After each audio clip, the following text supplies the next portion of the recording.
सबसे बड़ा चमत्कार तो मेरे बेटे का। मेरे बेटे को ट्यूमर हो गया था गर्दन पे, गांठ। और वो ट्यूमर जो है नसों से जकड़ा हुआ था। डॉक्टर ने कहा कि मैं 15-20 मिनट में ठीक कर दूंगा। ऑपरेशन थिएटर में ले गया और फिर डॉक्टर ने ऑपरेशन थिएटर में बुला करके कहा कि ये ऑपरेशन हो नहीं पाएगा। मेरा बेटा लेटा हुआ था और इतना लंबा कटा हुआ था, पूरा उन्होंने काट दिया था। ये ऑपरेशन नहीं हो सकता है क्योंकि ये नसों से जकड़ा हुआ ट्यूमर, गलती से भी कोई एक नस कट जाए तो एक साइड पूरा लकवा हो सकता है, पैरालाइज हो सकता है बच्चा, और आंखों की रोशनी जा सकती है, खाने पीने में तकलीफ हो सकती है, और फिर ये ट्यूमर दोबारा आ सकता है। तो मैंने कहा क्या करना चाहिए? मुझसे पूछा आप बताइए। मैंने कहा आप डॉक्टर बताइए। मैंने कहा मत कीजिए फिर ऑपरेशन, इतनी प्रॉब्लम्स हैं तो मत कीजिए। तो उन्होंने फिर से टाँके लगा दिए। तो उसके बाद मैं होम्योपैथी आयुर्वेदिक का इलाज करता रहा, उससे कोई फायदा नहीं हुआ। जो ट्यूमर था और बढ़ता गया, इतना बड़ा ट्यूमर। बच्चा अपने कॉलर से उसे छुपाया करता था ट्यूमर से। स्कूल से कभी कभी रोते हुए आता था, बच्चे सब चिढ़ा रहे हैं मुझे। मैंने कहा बेटा मैं क्या कर सकता हूँ, मैं तो मेरी पूरी कोशिश है कि तुम्हारा इलाज हो, लेकिन ऊपर वाला है वो ठीक कर देगा। मैं परमेश्वर पे विश्वास रख करके प्रार्थनाएं मैं अटेंड करता था। प्रार्थनाओं में जाता था, जहाँ पर हीलिंग वगैरह होती है, चंगाई मिलती है, वहाँ मैं जाया करता था। अगर मैं बिजी हूँ तो मेरी बीवी ले जाते थे बच्चे को। हमेशा हर पास्टर ने कहा कि ये ठीक हो जाएगा,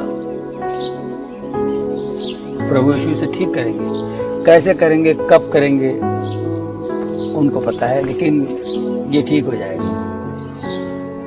तो मैंने अपने बेटे से कहा कि भाई तुम्हें कहीं घूमना है छुट्टियों में, जहां बोलो मैं ले जाऊंगा, लेकिन इस ट्यूमर का जिक्र मुझसे मत करना। 2002 में मैं अपने बच्चों को घुमाने के लिए अमेरिका ले गया।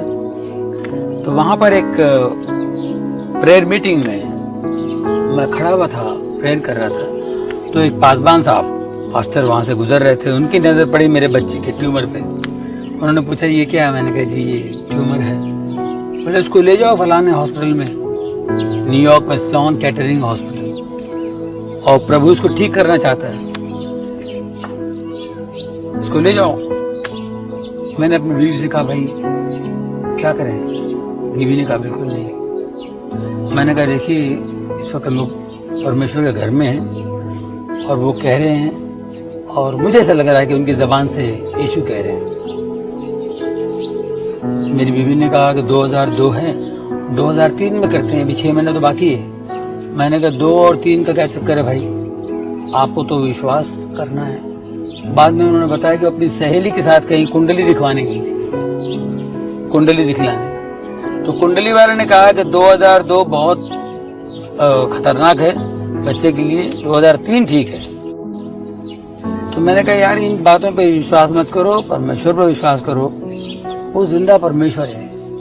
मेरी बीवी ने कहा अगर वो जिंदा परमेश्वर है तो आप उनसे मांगिए, प्रार्थना कीजिए, अगर वो आपसे बात करते हैं तो हम ऑपरेशन करवा लें। तो मैंने उसी वक्त घुटने टेक करके प्रार्थना की।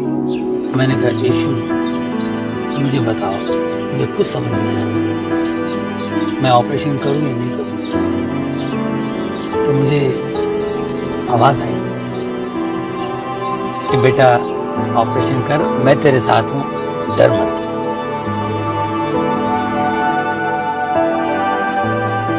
ये आवाज मैंने सुनी। मैंने बीवी से कहा कि मुझे ऐसी आवाज आई, प्रभु तो कह रहा है करो ऑपरेशन। बोले ठीक है। फिर हम लोग ऑपरेशन के लिए गए। बहुत अच्छा सा डॉक्टर हमें मिला वहाँ पे। हमने सब कुछ डेट फिक्स करके ऑपरेशन किया। बहुत से लोगों ने मेरे बच्चे के लिए प्रार्थना की, काफी लोगों ने बच्चे के लिए नेगेटिव बातें की कि ऑपरेशन करेगा तो बच्चा चला जाएगा, बच्चा नहीं बचेगा। लेकिन हमने प्रभु पर विश्वास करके ऑपरेशन किया। 3 घंटे का ऑपरेशन हुआ। ऑपरेशन के बाद जब बच्चे को कमरे में ले आया तो मेरे बच्चे को मैंने देखा, मुझे जो डर था लेफ्ट साइड का लकवा हुआ, लेकिन उसी लेफ्ट हैंड से बाएं हाथ से यूं करके मुझसे कहता है कि डैडी मैं बिल्कुल ठीक हूँ।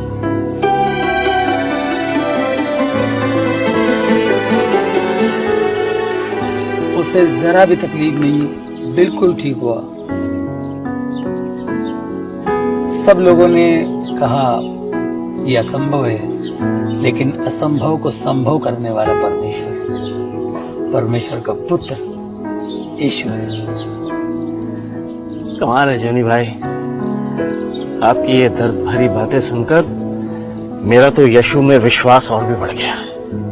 जॉनी भाई और भी बताइए, आप कह रहे थे ऐसी कई घटनाएं घटी हैं आपके साथ। कई घटनाएं घटी, पर हम लोग भूल जाते हैं। वो हमेशा भलाई करता है, हम लोग नजरअंदाज करते हैं। मेरे बेटे के साथ ये अद्भुत चमत्कार हो जाने के बाद मैंने सोचा मेरे अंदर जितनी गलतियां हैं, गंदगी है, उसको बाहर फेंक दूं। सबसे पहले मैंने शराब छोड़ दी, जो कि मैं बहुत पिया करता था। सिगरेट छोड़ दी, जुआ खेलता था, जुआ छोड़ दी, देर रात दोस्तों के साथ बैठता था, वो छोड़ दी मैंने। और फिर मैंने सोचा कि मैं गली गली गांव गांव जाऊंगा और यीशु के चमत्कार कामों का वर्णन करूंगा, सबको बताऊंगा, उनकी बढ़ाई करूंगा, ताकि वो बढ़े, हम घटे। सही बात है साहब, आपकी तरह और कितने ही लोग बदले होंगे। हम तो खुद ही पूरी तरह बदल गए हैं और तय कर लिया है हमने, यीशु ने जो कहा है उसी के हिसाब से जिएंगे। वाह! लेकिन साहब गांव में अभी भी काफी सारे लोग हैं जो यीशु के बारे में और जानना चाहते हैं, लेकिन हम लोग उन्हें कैसे बताएं? हम तो अभी सीख रहे, जान रहे। बस इतना ही मालूम है कि जो भी है सच है और वो दूसरों तक पहुंचाना है। नहीं तो ऐसे हो जाएगा कि सामने खजाना है और किसी की मदद ही नहीं हो पा रही। ऐसा खजाना तो बेकार ही है ना साहब। देखिए, आप लोगों के पास जो विद्या है, जो इल्म है, ये लोगों में बांटना चाहिए। लोगों की भलाई के लिए, बेहतरी के लिए इसका इस्तेमाल होना चाहिए। आपको क्या बताएं जॉनी भाई, हमारे पास के गांव वालों को जब पता चला कि हमारे गांव में इस तरह के परिवर्तन हो रहे हैं, तो वो लोग हमारे गांव में आए और ये पता करने कि वो कैसे परिवर्तन हो रहे हैं, किस तरह से हम लोग ये सब कर रहे हैं। उन्होंने ये जाना और अपने गांव में उसी तरह के बदलाव लाने की कोशिश की। वाह वाह! बार बार आकर हमसे पूछते रहते, और कोई नई बात हुई, और कोई नई चीज आपने सीखी। और मजे की बात ये है, ये वही लोग हैं जिनसे हमारी एक जमाने में दुश्मनी थी। हाँ। आज इतना प्रेम है कि क्या बताएं। ये तो प्रभु का चमत्कार है। मैं तो कहता हूँ उनके दिखाए रास्ते पर चलेंगे, ऐसे कमाल तो होने ही है। सच जॉनी भाई, हम तो सब जब भी मिल बैठते हैं तो यीशु की ही चर्चा करते हैं, उनके करिश्मों की बात करते हैं। हम तो केवल एक ही बात जानते हैं कि ज्यादा से ज्यादा लोग यीशु के बारे में जानें और अपने जीवन को बदलने की कोशिश करें, बेहतर बनाएं। और मिल बैठ के बात करने से बहुत सारी बातें निकली है। अब हमारे अंदर यही आस लगी रहती है कि कब और कैसे प्रभु हमारे जीवन में आए और हम सबका भला करें। जॉनी साहब, एक बात बताइए, कैसे हम इस बात को आगे बढ़ाएं? बहुत मन करता है कि फैले बात ज्यादा से ज्यादा लोगों में और बदले उनकी भी जिंदगियां। देखो बद्री जी, जिंदगी बदलना तो परमेश्वर के हाथ में है। हम लोग अपने तजुर्बे और सच्चाई लोगों के सामने रखते जाएं और प्रार्थना करते जाएं परमेश्वर से। याद है आपको यीशु ने क्या कहा था? परमेश्वर तुम्हारी रक्षा करे।